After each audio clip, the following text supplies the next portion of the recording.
বাগেরহাটের রাজাকার কমান্ডার সিরাজুল হক ওরফে সিরাজ মাস্টার এবং তার সহযোগী খান আকরাম হোসেনের রায় উপলক্ষে ট্রাইব্যুনাল এলাকায় ছিল ব্যাপক নিরাপত্তা। সকাল 10টার কিছু পরে ট্রাইব্যুনালে আসেন বিচারপতিরা।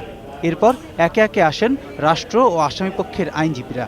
সকাল 10টায় রায় পড়া শুরু করে 133 পৃষ্ঠার মূল রায় সংক্ষিপ্ত আকারে পড়া হয়। 7টি অভিযোগের মধ্যে একটি অভিযোগ ছাড়া সবগুলোরই প্রমাণ পেয়েছে ট্রাইব্যুনাল। এর মধ্যে বাগেরহাটের রণজিৎপুর ডাকরার কালীমন্দিরে প্রায় 600 থেকে 700 মানুষকে হত্যা এবং গণহত্যার দায়ে সিরাজ মাস্টারের 5টি অভিযোগের মধ্যে 5টি প্রমাণ হওয়ায় আলাদাভাবে দেয়া হয়েছে মৃত্যুদণ্ড। তবে খান আকরাম হোসেনের বিরুদ্ধে 3টি অভিযোগ আনা হলেও একটিতে আমৃত্যু কারাদণ্ড ও বাকি দুটিতে দেয়া হয়েছে খালাস। রায়ে সন্তুষ্টি প্রকাশ করেছে প্রসিকিউশন। আসামি সিরাজ মাস্টারের বিরুদ্ধে সংগঠিতভাবে জেনোসাইড এবং মানবতার বিরুদ্ধে অপরাধ প্রমাণ হওয়ায় তাকে ফাঁসিতে ঝুলিয়ে অথবা গুলি করে হত্যা ফাঁসির রায় কার্যকর করার জন্য নির্দেশ দিয়েছেন আদালত।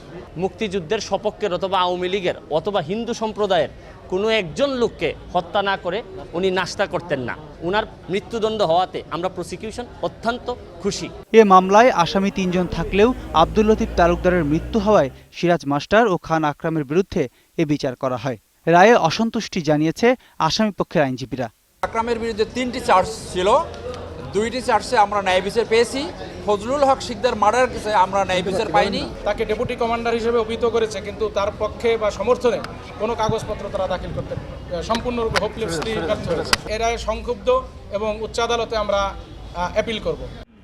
এ রায় সহ 2 ট্রাইব্যুনাল থেকে ঘোষণা করা হলো মোট 21টি মামলার রায়, যেখানে আসামি রয়েছে মোট 24 জন।